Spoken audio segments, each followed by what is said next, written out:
మట్టిలో దిగితే బీదా బిక్కి భావముండదు. ఒళ్ళు విరిచి చాకిరికి వంగితే గొప్పవాడినను అహం ఉండదు. రైతే మేడి పట్టకపోతే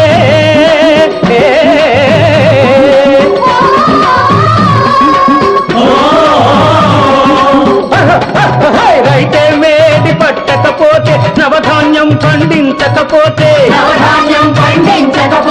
తినడానికి నీకెక్కడ ఉంది ఇంకా నీ బ్రతుకేముంది. ఓ